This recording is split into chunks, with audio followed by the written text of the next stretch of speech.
நெஞ்சம் நிறைந்த பிரார்த்தனைகள், வாழ்த்துக்கள். அமைதி நிலவட்டம். அன்புக்குரியவர்களே, உணவு மருத்துவ பயணத்தினுடைய 9வது நாள் பயணம். சென்ற வார பயணத்தில் நாம் ஒரு ஆதி மனிதனை சந்தித்தோம். அவன் நடந்தான், நின்றான், நடந்தான், ஓடினான், உட்கார்ந்தான், படுத்தான், திரும்பவும் எழுந்தான், நின்றான், நடந்தான். இப்படி ஓடுகின்ற பாதையில் அவன் காணுகின்ற பொருளை எல்லாம் எப்படி சாப்பிடுவது என்பதை அறிந்து கொண்டான். அந்த மழை வருவதற்கு முன்பாக, இடி இடிப்பதற்கு முன்பாக, மின்னல் வருவதற்கு முன்பாக அவன் எதை பார்த்தான் என்றால், எல்லாவற்றையுமே பச்சையாகத்தான் சாப்பிட வேண்டும் என்பதை அவன் அறிந்து வைத்திருந்தான். வேக வைத்தோ, வறுத்தோ, கொதிக்க வைத்தோ, அரைவேக்காட்டிலோ அல்லது தேய்த்தோ சாப்பிட வேண்டும் என்ற அறிவை அவன் இல்லாமல் இருந்திருந்தான். அன்றைக்கு ஒரே நாளில் அத்தனை அறிவையும் அவன் ஒரு சேர அவன் உள்வாங்கிக் கொண்டான். ஒரே நேரத்தில் அவித்தல், பொரித்தல், கொதிக்க வைத்தல், கஞ்சி காய்ச்சுதல், சோறாக்குதல், குழம்பு சமைத்தல், வறுவல், பொரியல், அரைவேக்காடு, இப்படி விதம் விதமான உணவு சமைக்கும் முறைகளை எல்லாம் அவன் ஒரே நேரத்தில் கற்றுக்கொண்டான். உலகம் முடிவு நாள் வரையிலும் என்ன விதமான சமையல் கலையெல்லாம் இருக்குமோ அவன் அத்தனையும் அந்த ஒரே நேரத்திலே அவன் கற்றுக்கொண்டான். அந்த கற்றுக்கொண்ட அந்த மனிதனுக்குள் எதையெல்லாம் பதுங்கி இருக்கின்றதோ, பார்த்து பார்த்து இருக்கின்றதோ, அவைகளெல்லாம் அந்த மூலக்கூறிலிருந்து ஒவ்வொரு படைப்பாக வருகின்ற பொழுது அவை வெளிவந்து கொண்டிருக்கின்றது என்பதையும் நாம் தெரிந்து கொண்டோம். இப்பொழுது எதை சாப்பிடுகின்ற பொழுது என்ன நிகழ்கிறது, எப்போது சாப்பிடுகின்ற பொழுது எப்படி நிகழ்கிறது என்பதைத்தான் அடுத்து வரும் பகுதியில் நாம் பார்க்கவிருக்கின்றோம். போன வாரம் தூய்மைப்படுத்துதலை பத்தி பேசிக் கொண்டிருந்தோம். Cleansing process. இது ஒரு பொருளை கிளீன் பண்ணி வச்சதுக்கு அப்புறமும் திரும்பவும் கிளீன் பண்ண வேண்டிய நெசசிட்டி வரும். அந்த கவனம் நமக்கு இருக்கணும். அப்படி இல்லைன்னா உயிருக்கே ஆபத்தாக முடிந்து விடும் சொல்லி பார்த்தோம். அதுல நம்ம உணவுப் பொருளை சமைப்பதற்கு முன்பாக கிளீன் பண்றதுக்கு முன்னாடி அதை கழுவிட்டு வெட்டணுமா, வெட்டினதுக்கு அப்புறம் கழுவணுமா அப்படின்னா, சில உணவுப் பொருட்களை கழுவிட்டு தான் வெட்டணும், சில உணவுப் பொருட்களை வெட்டி விட்டுத்தான் கழுவ வேண்டும். அதுக்கப்புறம் கழுவுகின்ற அதை வைக்கக்கூடிய பாத்திரங்கள், வெட்டக்கூடிய கத்தி முதலான கருவிகள், அரிவாமனை முதலான கருவிகள், கைகள், இப்ப எல்லாத்தையுமே துப்புரவு செய்யணும்னு நம்ம பேசிட்டே இருந்தோம். துப்புரவுக்கான 5 மூலப்பொருட்களையும் நாம் ஏற்கனவே பேசியிருக்கிறோம். அதை தொடர்ந்து சமையல் பாத்திரங்கள், சமைக்கக்கூடிய தண்ணீர், இவைகள்லாம் தூய்மையானதா இருக்கணும். அப்ப தூய்மையானதா இருக்கணும்ன்றதெல்லாம் நமக்கு தெரிஞ்ச விஷயம். அது எப்படி தூய்மையானதா இருக்கணும்ன்றதெல்லாம் நம்ம விரிவா பேசிட்டே போகணும்னு சொன்னா நிறைய செய்திகள் பேச வேண்டியிருக்குது. அதுக்கான கால அவகாசங்கள் இருக்காது. ஸ்பெசிபிக்கா எனக்கு இந்த சப்ஜெக்ட் வேணும் அப்படின்றவங்களை சொல்ல போகும்போது அந்த மாதிரியான ஒரு சப்ஜெக்டை நம்ம கையில் எடுத்து பேசலாம். அது வரையிலும் தூய்மைப்படுத்துதல்ன்றது எல்லாருக்கும் தெரிஞ்ச விஷயம். அதை கவனப்படுத்துறது தான் இந்த பகுதி. அதை கவனமா நம்ம கையாளணும்ன்றது தான் நம்ம ஏற்கனவே பேசியிருக்கிறோம். அப்போ எப்பெல்லாம் நம்ம கை கழுவிட்டு யூஸ் பண்ணணும், நம்ம முகத்தை கை வச்சிருப்போம், மூக்கில் கை வச்சிருப்போம், பல்லியரில் கை வச்சிருப்போம், வாயில கை வச்சிருப்போம், துணியில் கை வச்சிருப்போம், அடுப்பில் கை வச்சிருப்போம், டேபிளில் கை வச்சிருப்போம், மண்ணில் கை வச்சிருப்போம். இப்படி அழுக்கு எல்லாம் நம்ம கைகளில் இருக்கும். ஒவ்வொரு முறையும் நாம் பார்த்துக்கணும், நம்ம கை தூய்மையா இருக்குதான்ற கவனப்படுத்தி கொண்டால் போதுமானது. அது கருவிகள்லாம் எதை வெட்டிட்டு வச்சிருக்கிறோம், முள் வெட்டி வச்சிருக்கிறோமா, இல்லை வேற எதை வெட்டி வச்சிருக்கிறோம், அதே மாதிரி பச்சையான மீனை வெட்டி வச்சிருக்கிறோமா, கறி வெட்டி வச்சிருக்கிறோமா, அப்போ காய்கறி வெட்ட போகும்போது வேற மாதிரி அது கிளீன் பண்ணி வெட்டணும். இப்படிலாம் அதில் அழுக்குகள் படிஞ்சிருக்கும், கிருமிகள் படிஞ்சிருக்கும்.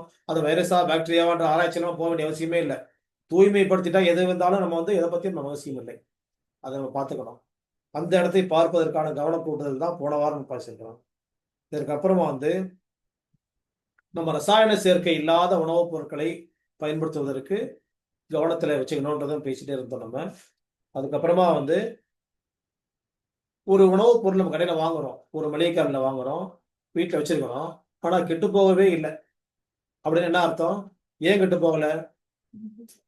அதுல நிறைய ரசாயனங்கள் இருக்கிறதுனால அது ஏற்கனவே கெட்டு போச்சு, புதுசா கெட்டுறதுக்காக ஒண்ணுமே இல்லை அப்படின்றதுனால நம்ம அது கெடாது எப்பவுமே. ஏன் எப்பவுமே கெடல? ஏற்கனவே கெட்டு போச்சு, அது இவ்வளவு கெடுறதுக்கு ஒன்றும் இல்லைங்க. அப்போ அது மாதிரியான உணவுப் பொருட்களை பார்த்து வாங்குறத விட, ஃபார் எக்ஸாம்பிள் மாம்பழம், நம்ம ஏற்கனவே பேசியிருக்கிறோம். மாம்பழத்தில் நல்ல மாம்பழம் எது எது வந்து சுவையான மாம்பழம் சொன்னா வண்டு துளைக்கிற மாம்பழம் தான் சுவையான மாம்பழம். அது சிறு உயிரினமா இருக்க போகும்போதே உள்ள போய் வளர்ந்து அந்த கொட்டையில இருந்து அது கூட கட்டி அது வாழ்ந்து அந்த மாம்பழத்தையே சாப்பிடக்கூடிய உணவா சாப்பிட்டு உயிர் வாழ்த்து கொண்டக்கூடிய உயிரினம். அப்போ அந்த பூச்சி இருக்கக்கூடிய மாம்பழம் வந்து நல்ல மாம்பழம். இதே மாதிரி தான் ஒவ்வொரு உணவுப் பொருளையும். பூச்சி அடிச்ச கத்திரிக்காய் நல்ல கத்திரிக்காய், பூச்சி அடிச்ச தக்காளி நல்ல தக்காளி, பூச்சி அடிச்ச வெண்டைக்காய் நல்ல வெண்டைக்காய், பூச்சி அடிச்ச முருங்கைக்கீரை நல்ல முருங்கைக்கீரை. இப்படி பார்த்து பார்த்து நம்ம வாங்கணும். அந்த காலத்துல பூச்சி இல்லாததா பார்த்து பார்த்து வாங்குவோம். இப்ப பூச்சி உள்ளதா பார்த்து வாங்கினாதான் நம்ம சேஃப்டியா இருக்கிறோமா அப்படின்ற இடத்துல நம்ம தீர்மானத்திற்கு வர முடியும். நம்ம தீர்மானிக்கணும்னு சொன்னா இது பூச்சி அடிச்சிருக்குது, அப்போ வந்து நல்லா காய் அப்பாடா இதுல கெமிக்கல் இல்லைன்ற முடிவுக்கு நம்ம வரக்கூடிய காலம் எது அப்படின்றது வந்து கால மாற்றங்கள் நம்முடைய கவன மாற்றங்களை எல்லாம் எப்படியெல்லாம் மாற்றி அமைத்துக் கொண்டிருக்கிறது, நம்ம எப்படி வந்து பாதை மாறி நடைபோற வேண்டும் அப்படின்ற ஒரு செய்திகளை நமக்கு தரக்கூடிய ஒரு செய்தி தான் இந்த உணவு மருத்துவத்துடைய பகுதி. அப்போ அதே மாதிரி இப்போ வந்து சீட்லெஸ் அப்படின்னு ஒன்று வருது. எதெல்லாம் வருது?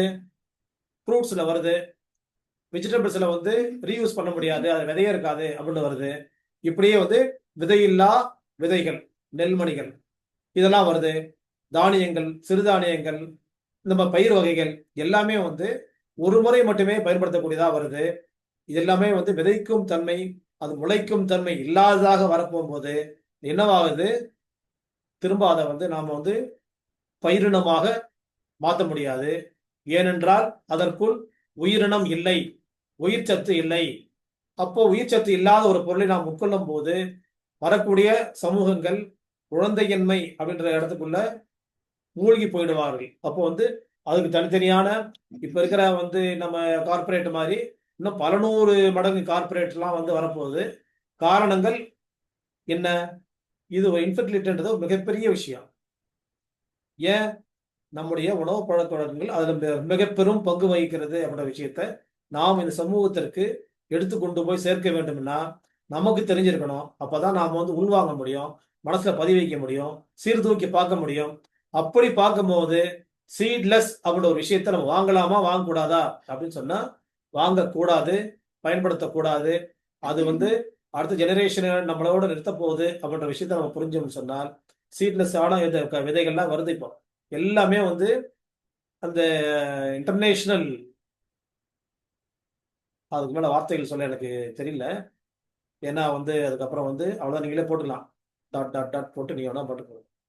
அப்போ பன்னாடுகளும் சேர்ந்து நம்மளை வந்து இல்லாமல் ஆக்குவதற்கான ஒரு ஏற்பாடு தான் வந்து சீட்லெஸ். அப்ப விதையில்லா விதைகள், அந்த விதையை நம்ம ஒரு முறை உணவுப் பொருளா பயன்படுத்தலாம், அதை எடுத்து விதையாக பயன்படுத்த முடியாது. அது நெல்லா இருக்கட்டும், இல்ல வந்து காய்கறிகளா இருக்கட்டும், பழங்களா இருக்கட்டும். இப்படி சீட்லெஸ். இப்ப பப்பாளி எல்லாம் வந்து மார்க்கெட்ல வேணா விதையெல்லாம் வருது, அது பழமாக வந்துருக்கு. கத்திரிக்காய் எல்லாம் காய்கறிகள்லாம் வாங்குறோம், அதுல விதையில்லாத காய்கறிகள் வருது, பார்க்குறோம், சாப்பிட்றோம். எது வரைக்கும் போகுது? நெல் வரைக்கும் போயிடுச்சு.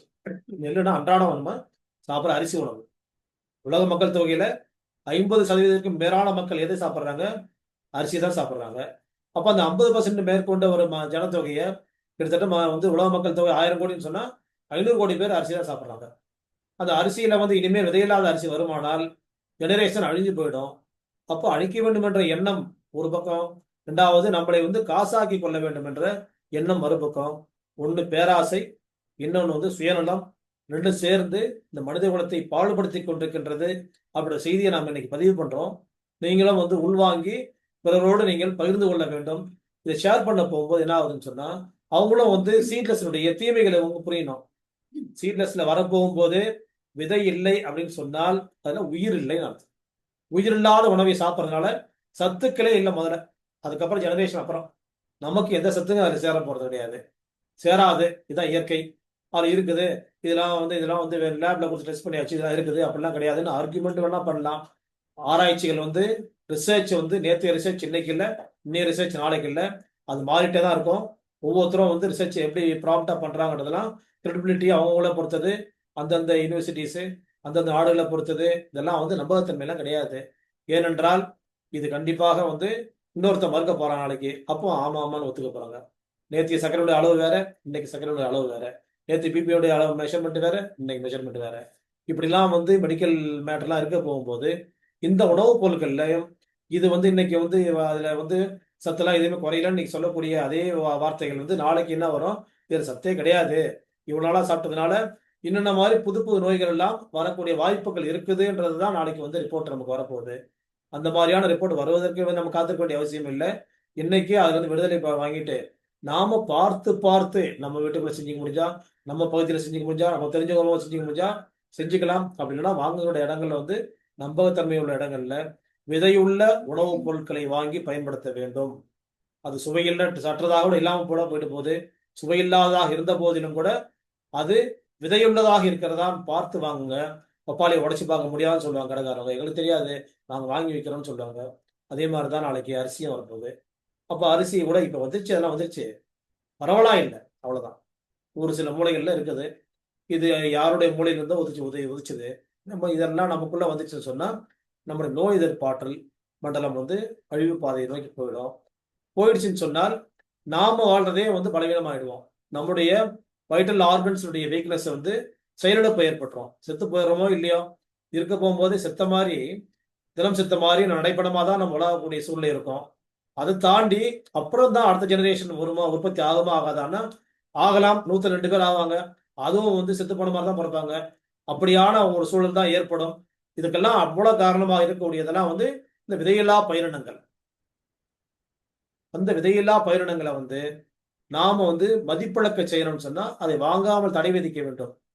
அப்போ அது மதிப்பு இருக்குதுன்னு நம்ம நம்ம நம்புறத வந்து அவங்களுக்கு வந்து இது விக்காது. இத வச்சிருந்தோம்னா விக்காது. அப்படின்ற இடத்துக்கு நம்ம கொண்டாந்துட்டோம்னு சொன்னா, அது உற்பத்தி தடை செஞ்சிடலாம் நம்ம. உற்பத்தி ஆகலன்னு சொன்னா, நாம வந்து பேராசையும், சுயநலமும் இருக்கிறனால தான் வந்து சீக்கிரமாக பயிரிடணும் அப்படின்னு சொல்லிட்டு அதிகமான தேவைகள் நம்ம வந்து இருக்குன்னு சொல்லிட்டு, அந்த பயிர்ல வந்து சீக்கிரம் எதிர்பார்க்கிறோம். குறுகிய கால பயிர்கள் அதனால தான் வந்துச்சு. அப்ப ரசாயனங்கள் இல்லாம குறுகிய கால பயிர் வராது. அப்ப என்ன ஆகும்? அவங்ககிட்ட வந்து எங்கள்ட்ட வந்து பயிர் வந்து நாங்க ஸ்டாக் வச்சிருக்கிறோம். விதை இல்லாத பயிர்கள் வாங்கிக்கங்க. அப்ப அப்படின்னு சொல்ல போம்போது நம்ம என்ன பண்ணுவோம்? இத வந்து இந்த மாரிலாம் வந்து வந்து விதையோட போட்டு இயற்கையான உரம்லாம் போட்டு 6 மாசம் பொறுத்து கிடைக்கிறத விட இன்னைக்கு நம்ம மார்க்கெட்ல வாங்கி யூஸ் பண்ணிட்டு போயிடலாம் இது. டக்கு டக்குன்னு வேலை முடிஞ்சு போயிடும். அப்படின்ற அவசரமான ஒரு மனநிலை, நம்ம ஆசை, நம்முடைய ஓட்டம் நம்மள என்ன பண்ணணும்னு சொன்னா, அதுக்குள்ள போய் லாக் பண்ணிட்டோம். அந்த மாரி நம்ம லாக் ஆகாம நம்மள தடுத்துக் கொள்வதற்கு நாம வந்து எச்சரிக்கையா இருக்கணும்ன்றது தான் இந்த பகுதி. இந்த எச்சரிக்கைய வந்து நமக்குள்ள இருக்கணும். அந்த எச்சரிக்கை இந்த பகுதியிலிருந்து தொடங்கணும். உங்களுக்கு ஏற்கனவே தெரிஞ்சிருக்கலாம். எல்லாமே தெரிஞ்ச விஷயம் தான் பேசுறோம். தெரியாத ஒண்ணுமே கிடையாது. நினைவூட்டல் அப்படின்றது தான் இங்க முக்கியமான விஷயம். இந்த நினைவூட்டல் மூலமாக வந்து இந்த விஷயத்த நாம கையில எடுத்தோம்னு சொன்னால், நம்ம வந்து யோசிக்க ஆரம்பிக்கணும். ஒவ்வொரு உணவுப் பொருளும் நம்ம எங்க வாங்குறோம்? அதுல என்ன இருக்குது? இது வந்து உயிரினம் இருக்குதா? இல்லையா? உயிரோட இருக்குதா? இல்லையா? செத்து போனத வாங்கி வச்சிருக்கோமா? இல்ல சீக்கிரமா வந்து அத காலி பண்ணா நமக்கு வந்து பயனுள்ளதா இருக்குது. இல்லன்னா கெட்டு போகுது. அப்ப அது உயிர் இருக்குது. அப்ப இந்த மாரியான பொருள் தான் நம்ம வாங்குறோமா? அப்படின்னு பிரிச்சு பார்ப்பதற்கு நமக்கு முதல்ல நாலெட்ஜ் வேணும். பொறுமை வேணும். அந்த அறிவாற்றல் நமக்குள்ள வேணும். அப்ப என்னமோ ஒண்ணு கடையில வாங்குனோமா, சாப்பிட்டோமா, வேலை முடிஞ்சுமா? இப்போ அதெல்லாம் தாண்டி இப்ப ஆர்டர் போட்டு வாங்கிட்டு சாப்பிடுறதே நம்ம வந்துருச்சு. ஒண்ணும் சொல்றதுக்கு இல்ல. அப்ப எல்லோருக்குமே வந்து ஆர்டர் போட்டு தான் வாங்கி சாப்பிடணுமான்னு சொன்னா, அதுக்கான நெசசிட்டி உள்ளவங்க இருக்கிறாங்க. எல்லாருமே அந்த கேட்டகரி கிடையாது. 100ல ஒரு 5% இல்ல 10% இருக்கலாம். 20% இருக்கலாம். மீதி 80%க்கு ஏன் அதே மாரி அவங்கள ஃபாலோ பண்ணணும்? டிட்டோவா அவங்கள காப்பி அடிக்கணும் நம்ம. யாருக்கெல்லாம் வீட்டுக்குள்ளேயே பயன்படுத்தணும்னு நினைக்கிறோமோ, அவங்களுக்கு இது வந்து பயன்படணும். அப்படிப்பட்ட நம்ம பார்த்து வாங்கக்கூடிய உணவுப் பொருட்கள் கொஞ்சம் நம்ம வந்து விலை கூடுதலா இருந்தால் குறைச்சிக்க வேண்டியதுதான் அளவ. அவ்வளவுதான். சாம்பார் தண்ணி மாரி வச்சிட வேண்டியதுதான். யார் வேணாம்னு சொன்னாங்க? நம்ம யார் அடிச்சாங்க? திக்கா வைக்கணும்னு அவசியம் ஒண்ணும் கிடையாது. ஒரு 1/4 கிலோ போட்டு பருப்பு வைக்கிற குழம்பு என்ன பண்ணணும்னு சொன்னா, 100 கிராம் போட்டு வச்சா போதும். தண்ணி மாரி இருக்கும். இந்த ஹோட்டல்ல அங்க வாங்குனா தண்ணி மாரி இருக்கும். அப்படின்னு சொல்லுவாங்க. இருந்துட்டு போகுது. என்னோட அனுபவத்துல நான் ஒரு 40 வருஷம் முன்னாடி டி நகர்ல நைட்ல டிஃபன் வந்து ஒரு கடையில வேலை செஞ்சோம். நாங்க எல்லாம் ஒரு அக்கவுண்டன்டா இருந்தேன். அப்போ வந்து ஒரு ரோட்டோர கடைக்கு போவோம். அது வந்து என்னன்னு சொன்னா, ஜேன்னு கூட்டம். காரே ஒரு 50 கார் நிக்கும். டூ வீலர் 200 டூ வீலர் நிக்கும். நாங்களும் எல்லாம் போய் அங்க போய் நின்னு வாங்கி சாப்பிடுவோம். அந்த ஊத்துற தக்காளி சட்னி எப்படி இருக்கும்னு சொன்னா, தண்ணி மாரி இருக்கும். ட்ரம்ல வச்சிருப்பாங்க. மொண்டு ஊத்துவாங்க. ஆனால் இன்னைக்கும் அந்த மாரி டேஸ்ட் வேற யாரும் குடுக்க முடியல. நான் எவ்வளவு வீடுகள்ல சாப்பிட்டேன். எங்க வீடுகள்ல சாப்பிட்டாச்சு. எல்லா வீடுகள்லயும் சாப்பிட்டாச்சு. எங்கேயுமே அந்த மாரி டேஸ்ட் குடுக்கவே முடியல. இன்னைக்கு 40 39 வருஷம் நான் பேசிட்டு இருக்க இந்த விஷயத்த. 39 வருஷமா நான் வந்து கிட்டத்தட்ட இத வந்து எனக்கு கேட்கிறவங்கலாம் காத பொத்திட்டு போயிடுவாங்க. ஐயா! அப்பா வந்து ரத்தம் வந்துருச்சுன்னு சொல்லுவாங்க. அந்த மாதிரி நான் பேசிட்டு இருக்கேன் இந்த விஷயத்த. இன்னைக்கு அந்த கடை இருந்தாலும் எனக்கு தெரியாது. அவங்களோட தொழிலே எப்படின்னு சொன்னா சாயங்காலம் 6 மணிக்கு ஆரம்பிப்பாங்க. நைட் ஒரு 11:30 மணிக்கு மூடுவாங்க. திரும்ப 2 மணிக்கு ஆரம்பிப்பாங்க. காலையில ஒரு 7 மணிக்கெல்லாம் மூடுவாங்க. அது எப்படி? நைட் ஈவினிங் பூரா வந்து பப்ளிக். 2 மணிக்கு மேல வந்து சினிமா ஷூட்டிங் கம்பெனிகளுக்கு அவங்க சர்வ் பண்ணுவாங்க. சப்ளை ஆகும்.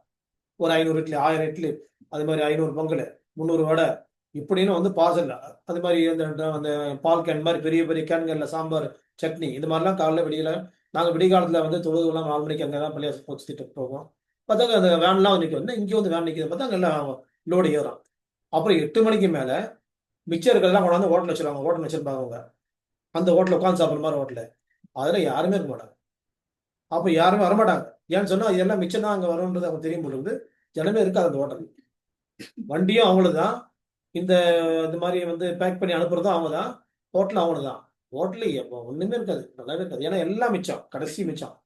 எது வாங்காம போயிட்டாங்களோ அதெல்லாம் அங்கே வச்சிருப்பாங்க. அந்த மாதிரி இருந்தது. நம்ம அதை பார்க்க வேணாம். தக்காளி சட்னி பற்றி யோசிப்போம். அப்போ எப்படி இருந்து டேஸ்ட் இருந்துச்சுன்னா அவ்வளோ கம்பெனிகளுக்கு அங்கேருந்து போகும். எத்தனை cinema shooting company outdoor shooting போறாங்களோ அவ்வளோ பேருக்கும் அந்த வேன்களை சப்ளை ஆகிட்டு இருக்கும் அதில். அப்படியே ஏற்றிட்டு போயிட்டே இருப்பாங்க பாட்டில். எத்தனை லைனாக நிற்கும், வண்டி நிற்கும், டிராஃபிக் ஜாம் மாதிரி நிற்கும் பார்த்தாக்க. அப்புறம் ஒன்று ஒன்றா ஏற்றியாச்சுன்னா அப்போ நீங்கள் இந்த ஷூட்டிங் கம்பெனி வந்து கம்பெனி போங்க இந்த ஒன்று போங்கன்னு போயிட்டே இருக்கும். அவ்வளோ கம்பெனிக்கு ஒரே ஆள் சப்ளை பண்ணுறாங்க. இவ்வளோ டேஸ்ட் இருந்தனால தான் கொடுக்க முடிஞ்சுது. அவங்க தண்ணி மாதிரி தான் முண்டு ஊற்றுனாங்க. இந்த தகவல் ஏன் சொல்கிறேன்னா, திக்கா வச்சாதான் நமக்கு வந்து நல்லா இருக்கும்ன்றதெல்லாம் கிடையாது. தண்ணி மாதிரி இருக்கக்கூடிய அன்னைக்கு அந்த மொண்டு ஊத்துனாங்க. மொண்டு ஊத்துறதுன்னா என்ன, தண்ணி தான் மொண்டு ஊத்துவாங்க எல்லாரும். அந்த மாதிரி தண்ணி மொண்டு ஊத்துற மாதிரி இருக்கக்கூடிய தக்காளி சட்னி இன்னைக்கு வரைக்கும் என் நாவில் இணைக்கிறது, என்னுடைய மூக்கில் இணைக்கிறது, என் நினைவில் இணைக்கிறது. அப்படிப்பட்ட ஒரு தக்காளி சட்னியை இது வரைக்கும் வேற யாரும் தலைவர். இது யாராவது எங்க வீட்டில் உள்ளவங்க பார்த்து சண்டைக்கு வந்தாலும் வரலாம். இருந்தாலும் கூட உண்மைதான். அந்த மாதிரி டேஸ்ட் யாரும் கொடுக்கல தான். அப்ப தண்ணி மாதிரி நம்ம டேஸ்டா வைக்க கத்துக்கணும். நாம வந்து ரெசிபி, ரசனைன்ற வார்த்தை தான் ரெசிபி. நாம தான் யோசிக்கணும். அது வர வைக்க முடியும். அப்போ விலை உயர்ந்த பொருட்கள், அதாவது தரத்தினால் விலை உயர்ந்த பொருட்கள். அது வந்து தரம் இருக்கிறதுனால தான் விலை ஜாஸ்தியா இருக்குது. அப்படின்ற பொருளை பார்த்து வாங்கணும்னா கொஞ்சமா வாங்கி பயன்படுத்தலாம் அப்படின்ற விஷயத்துக்காக இவ்வளவு தூரம் பேசுற விஷயத்த நம்மளால வாங்க முடியுமா? அப்படி நம்மளால தான் வாங்க முடியும். அவங்களால வாங்க முடியாது. யாரால வாங்க முடியாது? மேல்தட்டு மக்களால் வாங்க முடியாது. மேல்தட்டு மக்களுக்கு செய்தி கிடையவே கிடையாது. ஹை லெவல் லாபிக்கு கிடையாது மேட்ரு. ஏன்னு சொன்னால் அவங்களுக்கு வந்து சர்வன்ஸ் சர்வ் பண்றதுக்கு வந்து சப்ளை பண்றதுக்கு ஆட்கள் கோடானு கோடி சும்மா ஃப்ரீயா கொண்டாந்து கொடுத்துருக்க ஆள் இருப்பாங்க. அது சர்வன்ஸ் இருப்பாங்க அதெல்லாம் ப்ரிப்பேர் பண்றதுக்கு. அவங்க எதுவும் என்னன்னு ஒண்ணுமே தெரியாது. அவங்க பாட்டு சாப்பிட்டு உட்காந்துருப்பாங்க. இது மேல்தட்டு. மேல்தட்டு மாதிரி கற்பனை பண்ணிட்டு இருக்கிற இந்த பீப்புள்லாம் வந்து வீட்டில் உட்காந்துக்கிட்டே வந்து ஒரு மாசம் 2 லட்சம் சம்பாதிக்கிறாங்க பார்த்தீங்களா? அது வந்து போலியான வாழ்க்கை. சும்மா கொஞ்ச நாள்ல அது போயிடும் அந்த வாழ்க்கையெல்லாம். இப்போ அது வந்து பெரிய வந்து கவர்மெண்ட் ஜாப் ஒன்று கிடையாது. அதெல்லாம் பென்ஷன் ஆக போறது கிடையாது. அப்போ அது என்னன்னா இப்போ வரைக்கும் வரதெல்லாம் சேஃப்டி பண்ணி அவங்க ஜெயிக்கலைன்னா அவங்க பிற்காலத்தில் அவங்க லைஃபும் போச்சு. அவங்க வந்து ஃபைனான்சியல் லெவலும் போயிடும். அது என்ன பண்றாங்க, அவங்க உட்காந்துட்டு நம்ம பெருசா நான் 2 லட்சம் சம்பாதிக்கணும் 1.5 லட்சம் சம்பாதிக்கணும்னு நினைச்சிட்டு அவங்களும் அது டக்குன்னு அவங்களும் வந்து மேல்தட்டு மாதிரி நினைச்சிட்டு இருக்காங்க. இவங்க மேல்தட்டே கிடையாது, இவங்க கீழ்த்தட்டு. அவங்க என்ன பண்ணா டக்குன்னு ஆன் பண்ணி அந்த அக்கி பிக்கி அதெல்லாம் பண்றாங்க. டொமேட்டோ இதெல்லாம் போட போகும்போது என்ன ஆகுதுன்னு சொன்னா அவங்களுக்கு என்ன வருதுன்னு தெரியாது. ஏற்கனவே நம்ம பேசாம எச்சிடி போடுறோம்னா மூசணி போடுறோம்னா அது கைப்பட பிச்சை கொடுக்குறாங்கன்னா இதில் தாழ்த்து வேலை போட்டுருக்காங்கன்னா என்ன ஏன்னு தெரியாது. என்னென்னமோ பண்ணி கொடுக்குறாங்க. சமையல் பண்ணுறது என்ன செய்யறாங்க நமக்கு தெரியாது. பேக் பண்ணி வர போகும்போது வழியில் என்ன செய்யணும்னு தெரியாது. நம்ம வாங்கி சாப்பிட போகும்போது அது என்ன இருக்குது, அப்புறம் கையெல்லாம் கழுவிட்டு சாப்பிட்டு அர்த்தம் இருக்குது.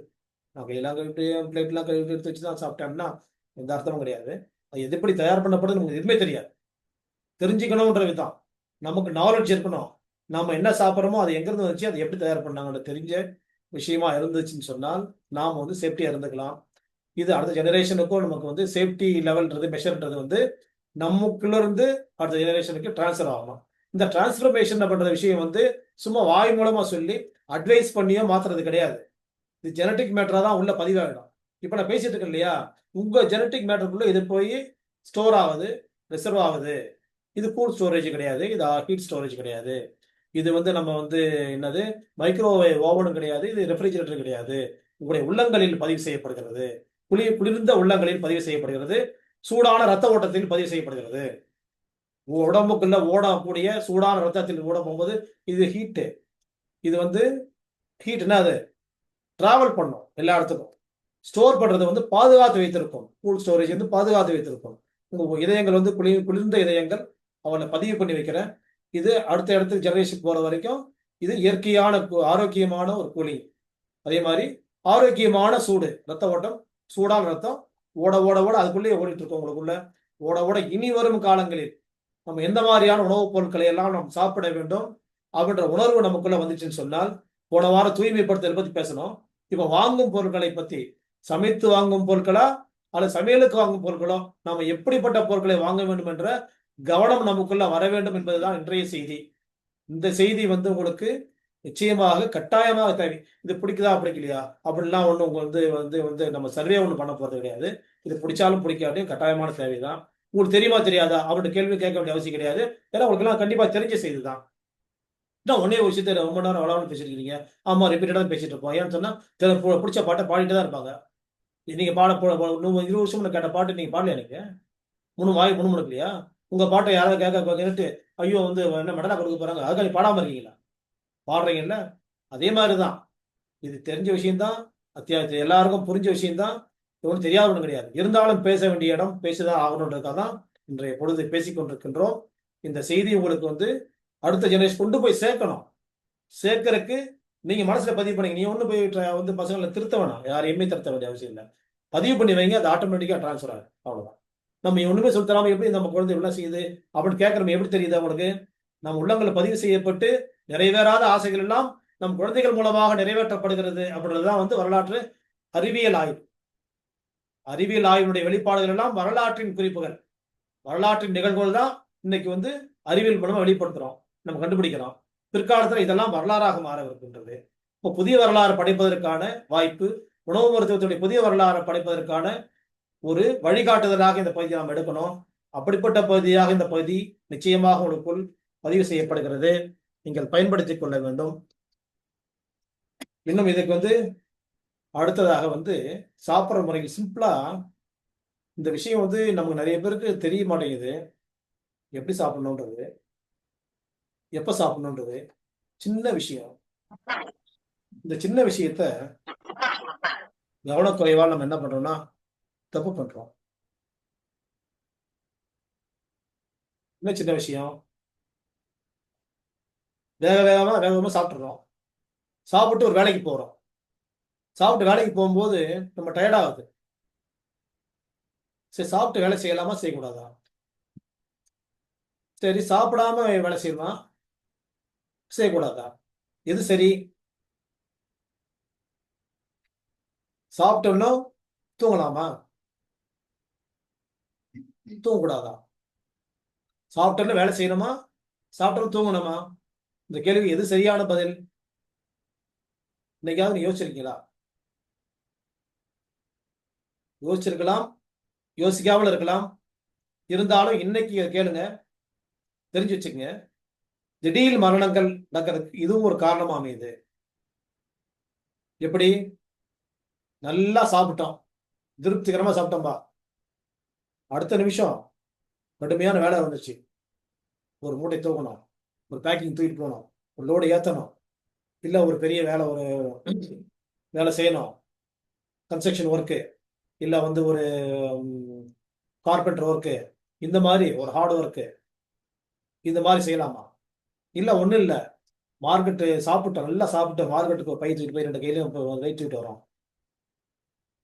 இல்லை வேற ஏதாவது ஹார்ட் ஒர்க் பண்ணுறோம், வெட்டுறது, இந்த மாதிரி தூக்கிட்டு போகிறது, தூக்கிட்டு வர்றது, இல்லை வேகம் நடந்து போகிறது, ரொம்ப தூரம் நடந்து போகிறது, ஓடுறது, இல்லை ஜிம் ஆக்டிவிட்டிஸு, எக்ஸசைசஸ் பண்ணுறது, உடற்பயிற்சி, நடைப்பயிற்சி, இதெல்லாம் செய்யவே கூடாது. இதெல்லாம் செஞ்சா என்ன ஆகும்? Instant death. திடப்பொருளை வயிறு நிறைய சாப்பிட்டு விட்டு உடனடியாக உழைப்பிற்குள் அல்லது உடற்பயிற்சிக்குள் சென்றால் மரணம் நிச்சயமானது. ஏன்? எந்த ஒரு வேலைக்கும் நம்ம பேசுறோம், பார்க்கிறோம், கேட்கிறோம், யோசிக்கிறோம், சாப்பிட்றோம், குடிக்கிறோம், குளிக்கிறோம், ஒரு வேலை செய்யறோம். எல்லாத்துக்கும் இதயம் தான் என்ன பண்ணும்? ரத்தத்தை அனுப்பணும். அந்த பிளட் சர்க்குலேஷன் அங்க இருந்தாதான் அந்த வேலையை நிறைய செய்ய முடியும். எனக்கு தொண்டைக்கு, இந்த டங்க்கு, ஸ்பீச் ஆர்கன்ஸுக்கு பிளட் சப்ளை ஆனாதான் நான் உங்கள்கிட்ட பேச முடியும். உங்களுக்கு இயருக்கு பிளட் சப்ளை ஆனாதான் உங்களால கேட்க முடியும். உங்களுக்கு கண்களுக்கு பிளட் சப்ளை ஆனாதான் உங்களால பார்க்க முடியும். உங்களுக்கு பிரெயினுக்கு பிளட் சப்ளை ஆனாதான் உங்களால கேட்க முடியும். உங்க வயிற்றுக்கு பிளட் சப்ளை ஆனாதான் வயிற்றால செரிமானம் பண்ண முடியும். உங்க நடக்கணும்னு சொன்னா அதுக்கு பிளட் தேவைப்படுது. ஓடணும்னு சொன்னா பிளட் தேவைப்படுது. ஹார்ட் ஒர்க் பண்ணணும்னு சொன்னா பிளட் தேவைப்படுது. ஹார்ட் தடுமாறும். ஏன்? இவன் சாப்பிட்டுருக்கான், ஹார்ட் அந்த ஸ்டமக்குக்கு பிளட் அனுப்பணும்னு அது படி எடுத்து அனுப்பிட்டு இருக்க போகும்போது இவன் வேகமாக நடந்து போயிட்டு இருந்தான்னு சொன்னா அது என்ன பண்ணுது? பிளட் எங்கே அனுப்புறதா அங்கே அனுப்புறதா அப்படின்னு தடுமாறி எங்கேயுமே அனுப்பாம நின்று போயிடும். ஸ்டக் ஆயிடும். ஓடுறான்னா ஓடுறதுக்கு அனுப்புறதா, சாப்பாடு ஜீரணம் பண்ண அனுப்புறதா? இவன் வெயிட் தூக்குறான்னா வெயிட் தூக்குறதுக்கு அந்த பிளட் சப்ளை பண்றதா, ரெண்டு கைக்கும் இல்ல சாப்பிட்டதுக்காக வயிற்றுக்கு அந்த பிளட் சப்ளை பண்றதா? அப்படி தடுமாறும். இந்த தடுமாற்றங்கள் யாருடைய தடுமாற்றங்கள்? ஹார்ட்டுடைய தடுமாற்றங்கள். அப்ப அது என்ன ஆகும்? டக்குன்னு எது செய்யறதுன்னு தீர்மானிக்க முடியாம ஸ்டக் ஆகி நின்று போச்சுன்னு சொன்னா அப்படி பெர்மனண்டாவே நினைக்கிறதுக்கான வாய்ப்பு இருக்குது. ஹார்ட் அட்டாக் வரதுக்கான வாய்ப்பு இருக்கு. ஹார்ட் அட்டாக் வரதுக்கான வாய்ப்புகள்ல அதிகமான உணவு சாப்பிட்டு விட்டு உடனடியாக கடின வேலைகளில் ஈடுபட்டால் அந்த வரக்கூடிய ஹார்ட் அட்டாக்ல காரணங்கள்ல இது ஒரு காரணம். என்ன தப்பு தப்பா சொல்றீங்க? சாப்பிட்டோன்னு படுக்கூடாதுன்னு சொல்றாங்களே, அது தப்பா ரைட்டா? சாப்பிட்டோன்னு படுக்க கூடாது. ஏன்னா ரத்தம் என்பது சூடானது. அது உட்கார்ந்து இருந்தால்தான், நடந்திருந்தால்தான் ஓடும். நடக்கூடாதுன்னு சொன்னீங்களே, வேக வேகமாக நடக்கக்கூடாது. சரி, அப்ப என்ன செய்யணும்? படுத்தா என்ன ஆகும்னா, படுத்தானா கபநிலை, குளிர்நிலைக்கு உடம்பு போயிடும். குளிர்நிலையில் ரத்த ஓட்டம், ரத்த சூடு குறைஞ்சிரும். அப்ப ரத்தம் ஜீரணிக்கிறதுக்கு சப்ளை பண்ண முடியாம ஸ்லோ டவுன் ஆயிடும். ஸ்லோ டவுன் ஆயிடுச்சுன்னு சொன்னா செரிமான குறைவு ஏற்படும். செரிமான குறைவு ஏற்பட்டா என்ன ஆகும்?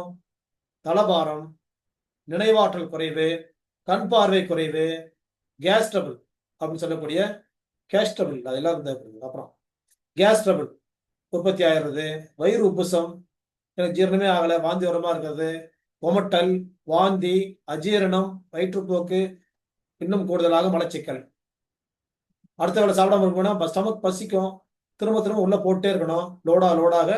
அப்புறம் குடல்களுடைய செரிமான தன்மை குறைஞ்சிரும். இது அப்படியே லீட்ஸ் டு லிவர், கல்லீரல் வரைக்கும் போயிடும். கல்லீரலுக்குள்ள போயிடுச்சு சொன்னா பெர்மனண்டான அங்க செரிமான குறைவு ஏற்பட்டுரும். அப்ப படுக்கவும் கூடாது, வேகமாக செயல்படவும் கூடாது. படுத்தால் நீடித்த நோய், கிரானிக் டிசீஸ், பெர்மனன்ட் டிசீஸ்க்குள்ள அவன் நுழைஞ்சிடறான். வேகமாக செயல்பட்டாலோ கடின உழைப்பு கொடுத்தாலோ உயிருக்கு ஆபத்தாக அழகி போயிடுறான். ரெண்டும் இல்லாமல் இடைப்பட்ட நிதானமான செயல்பாடுகள், நிதானமான சிந்தனை, நிதானமான உழைப்பு அவன் உணவுக்கு பின் கொடுப்பானே ஆனால் அது அவனுக்கு ஆரோக்கியம் சேர்ப்பதாக இருக்கும், செரிமானத்தை கூட்டுவதாக இருக்கும், அவனுக்கு ஆற்றலை தருவதாக இருக்கும். இந்த விஷயத்தை நம்ம பதிவு பண்ணி வச்சோம் சொன்னா இன்னைக்கு நாம எப்படி நடந்துட்டு வந்திருக்கிறோம், ஒவ்வொரு நாளும் எப்ப சாப்பிட்றோம், எப்படி சாப்பிட்றோம், எப்படி உழைப்பு கொடுக்குறோம் அப்படின்னு சொல்லி நம்ம யோசிக்க போகும்போது நம்முடைய முன்னோர்கள் தான் நமக்கு முன்னுதாரணங்கள். முன்னோர்கள் எப்படி நடந்திருக்கிறார்கள், அவருடைய வாழ்க்கை எப்படி நடைபெற்றிருக்கிறது அப்படின்ற விஷயத்த நம்ம யோசிச்சு பார்க்க போகும்போது அந்த காலத்துல என்ன செஞ்சாங்க? காலையில நேராகாரம், பழைய சோறு, கூழு இல்ல கஞ்சி. தமிழ்நாட்டுல ரெண்டா பிரிங்க, வட தமிழ்நாடு, தென் தமிழ்நாடு. வட தமிழ்நாட்டுல கேவுக்கூழ் எடுத்து போனாங்க. தென் தமிழ்நாட்டுல கம்பங்கூழ் எடுத்துட்டு போனோம்ல, ஒண்ணு கம்பங்கூழ் இல்ல கேழ்வரக்கூழ், இல்ல ரெண்டு பேருக்கும் பொதுவானது நீராகாரம், நீஸ் தண்ணி. நான் நீஸ் தண்ணி தான் குடிச்சிட்டு போறேன், நான் பழைய சோறு தண்ணி குடிச்சேன். இப்படி சொல்றோம். அப்ப என்ன? நீர் கலந்த உணவுகள். ஏன்னா உழைப்பிற்கு அவங்க போறாங்க, திடப்பொருள் அதிகமா சாப்பிட முடியாது, சாப்பிட்டா உழைக்க முடியாது, உழைச்சால் உடம்பு பலவீனம் அடைஞ்சிரும். அப்போ உழைப்பும் செய்ய முடியாது, உழைச்சால் உடம்பும் பலவீனம் அடைஞ்சிரும்ன்றத அவங்க புரிஞ்சு வச்சிருந்ததுனாலதான் காலையில உச்சி பகல் பொழுதுலையும் நீர் கலந்த உணவு, நீராகாரமோ கூழோ கஞ்சியோ தான் அவங்க எடுத்து போயிருக்கிறாங்க, சாப்பிட்டுருக்காங்க வாழ்நாள்ல. எப்ப திடப்பொருள் சாப்பிடுவாங்க? மாலையில் சாப்பிடுவாங்க. மாலையில் ஏன் சாப்பிட்டாங்க? அந்த காலத்துல வேலைக்கு போயிட்டு வந்தோம்னா சோர்வடையும், நல்லா சாப்பிடணும். அப்போ சோறு வேணும், சூடா சோறு வேணும். சோறுன்ற வார்த்தை தான் வந்து நினைக்கிறேன், சோர்வை நீக்குவதற்கு தான் சோறுன்ற பேர் வச்சாலும் தெரியாது. அப்போ சாயங்காலம் சூடா சாப்பாடு சாப்பிடணும், அப்போ சூடா சாம்பார் சாப்பிடணும், சூடா வந்து கார குழம்பு சாப்பிடணும், சூடா மீன் குழம்பு சாப்பிடணும். இதுதான் அடிக்கடி ரிப்பீட் ஆகும். அது சாப்பிட போகும்போது நிறைவடைஞ்சிருவாங்க. ஏன் அது மாலை பொழுது சாப்பிடுறாங்க? ஒண்ணு உழைத்து களைத்து விட்டு வருகிறார்கள்ன்றது ஒரு பார்ட்டு. 2வது மின்சாரம் இல்லாத காலங்கள் அந்த காலங்கள்ல. மின்சாரம் இல்லன்னு சொல்ல போம்போது, விளக்குல எவ்வளோ எண்ணெய் இருக்குதோ, எண்ணெய் முடியறதற்குள்ளாக எல்லா வேலைகளையும் முடிக்கணும்ன்றது தான் அந்த வீட்டுடைய ஏற்பாடு. அதுக்குள்ள சாப்பிடணும்னு சொல்லும்போது, அந்த பொழுது சாயும் நேரத்துல சூரியன் மறைஞ்ச உடனேயே, அந்த விளக்குல இருக்கக்கூடிய எண்ணெய் தீர்வதற்குள்ளாக சாப்பிட்டு முடிச்சாகணும் எல்லாரும். அதுக்குள்ள ஏனத்த கழுவி ஆகணும். எல்லாமே அடுப்ப ஏற கட்டி ஆகணும். ஏற கட்டுறதுன்னா தெரியுமா தெரியலையா உங்களுக்கு? புரிஞ்சுது. ஆக மொத்தத்துல இதெல்லாம் நிறைவடைஞ்சிட்டு, அவங்க வந்து ரிலாக்ஸ் ஸ்டேட்டுக்கு ஒரு தளர்வான நிலைக்கு அவங்க எல்லாரும் வரதற்கான ஏற்பாடு அடுத்த 1 ஹவர் 1.5 மணி நேரத்துல முடிஞ்சிடும். 6 மணிலேருந்து 6:30 மணிக்குள்ள சூரிய அஸ்தமனம். அதுக்கப்புறம் ஒரு 1.5 மணி நேரத்துல எல்லா வேலையும் முடிஞ்சிருச்சுன்னு சொன்னா, 8 மணிக்குள்ள எல்லா வேலையும் முடிஞ்சிடும். சாப்பிடுற வேலையும் முடிஞ்சு போச்சு. அந்த கிளீனிங் வேலை, நைட் ஒர்க் இதெல்லாம் முடிஞ்சது. வேலையே கிடையாது. இரவு வந்துட்டா வேலை செய்யக்கூடாதுன்றது தான் இயற்கையின் ஏற்பாடு. அதனால தான் வந்து பகல்ல சூரியன், இரவுல வந்து நிலா. அப்ப நிலவுல வந்து உழைக்கக்கூடாது, உழைக்க முடியாது, வெளிச்சம் கிடையாது, நம்ம படிக்க முடியாது, பார்க்க முடியாது, ஒரு வேலை செய்ய முடியாது. ஆணி எடுத்து இங்க வச்சுன்னு எங்க அடிக்கிறோம்னு நமக்கே தெரியாது. கையில அடிச்சுக்குவோம். அடிக்க மாட்டோம் கண்டிப்பா. இந்த ஆபிரகாம் லிங்கன், சரி Thomas Alva Edison, Michael Faraday, Abraham Lincoln கதை வேற. இவங்க 2 பேரும் என்ன செய்து என்ன பண்ணாங்க? ஒருத்தர் மின்சாரத்தை கண்டுபிடிச்சார், ஒருத்தர் பல்பு கண்டுபிடிச்சாரு. இந்த உலகை வந்து தவறான பாதைக்கு கொண்டு போயிட்டாங்க. ஏன்? இரவை பகலாக்கி கொண்டார்கள் மனிதர்கள். பகலாக்கி கொண்டதுனால ஏற்படக்கூடிய பால் நிலை என்ன ஆகுது இன்னைக்கு? இரவெல்லாம் கண் முழிச்சு விடிய விடிய விடிய விடிய விடிய விடிய விடிய விடிய இன்டர்நெட் போயிட்டு இருக்குது. கூகுள் வேலை செய்யுது, யூடியூப் வேலை செய்யுது, ஃபேஸ்புக் வேலை செய்யுது, இன்ஸ்டாகிராம் வேலை செய்யுது. பார்த்து பார்த்து பார்த்து அப்படியே மலிஞ்சு போகுது. டைமே தெரியல. மணி 1, 2, 2:30, 3 காலையில தூக்கம் வருது. காலையில சுகமான தூக்கம் வருது. சும்மா பயங்கரமான தூக்கம். தூக்கம் அப்படிப்பட்ட தூக்கம் இல்லை. எப்படிப்பட்ட தூக்கம்னு யாராலும் சொல்ல முடியாது. அவ்வளவு சுகமான தூக்கம். எழுந்துக்கலாம்னு பார்த்தா கண் அப்படியே எரியுது, அழுத்துது, கண் அப்படியே அழுத்துது. நமக்கு வந்து பேய் வந்து அழுத்துதா, பிசாசு வந்து அழுத்துதான்னு தெரியாது. கண் அழுத்தம் காலையில 6 ஆச்சு, 7 ஆச்சு. படுத்துனே ஆராய்ச்சி பண்றது 8 மணிக்கு மேல தான் லைட்டா ஆராய்ச்சி. மணி என்னவா இருக்கும்? என்ன செய்யலாம்? 9 மணிக்கு மேல தான் எழுந்துக்கணும். 10 மணிக்கு தான் ரெடி ஆகும். 10:30, 11 மணிக்கு தான் வந்து பிரேக்ஃபாஸ்ட் நடக்கும். Break the fast. என்ன அர்த்தம்? அந்த உணவில்லாத நிலை தான் ஃபாஸ்டிங். உண்ணா நோன்பு. இரவு பொழுதெல்லாம் வந்து காலியா இருந்திருக்கிற உடம்ப வந்து அது முடிவு கொண்டாந்து உணவு கொடுக்கறது தான் பிரேக் ஃபாஸ்டிங். அதுவே வந்து காலை 11 மணிக்கு. அப்ப நம்ம எழுந்தக்கூடிய நேரம் தப்பு. இதனாலேயும் உயிருக்கு ஆபத்து ஏற்படும். அதிகாலை பொழுது நாம் எழுந்துக்கலன்னு சொன்னால் உயிருக்கு ஆபத்து ஏற்படும். அது விரிவான செய்தி. அதெல்லாம் அப்புறமா பேசலாம். அது இப்ப கிடையாது, சப்ஜெக்ட் கிடையாது. அப்போ வந்து அந்த காலையில வந்து நம்ம உணவு ஃபில்லப் பண்ணி ஆகணும். டேங்க் ஃபில்லப் பண்ண வேண்டிய நேரத்தை தவறிட்டோம். சாப்பிட்டே ஆக வேண்டிய நேரம் காலையில சாப்பிடாம விட்டோம். சாப்பிட வேண்டிய நேரத்தை சாப்பிடாம சாப்பிடுறது, சாப்பிடக்கூடாது சாப்பிடுறது தப்பு மாதிரி, சாப்பிட வேண்டிய நேரத்தை சாப்பிடாம இருக்கிறது தப்புன்றதும் புரியும் நமக்கு. காலை பொழுது, அதிகாலை பொழுது நம்ம சாப்பிட்டு ஆகணும். எது அதிகாலை பொழுது? சூரியன் அஸ்தமனம் இது உதயம் ஆகுது. 6 மணிக்கு உதயம் ஆயிடுச்சு. அடுத்த 1 ஹவர் 2 மணி நேரம் அவ்வளவுதான். மேக்சிமம் 2 ஹவர்ஸ்க்குள்ள பிரேக்ஃபாஸ்ட் முடிச்சிடணும். அப்போ 7ல இருந்து 8ன்னு வச்சுக்கலாமே. 6 மணிக்கு எழுந்தோம்னா 6 to 7 ரெடியா இருக்கு. 7 to 8 சாப்பிட்றதுக்கு முடிச்சிடணும். அப்ப இரவு 7 to 8 சாப்பிட்டு முடிச்சிடணும். அப்ப பேசணும் இல்லையா முதல்ல?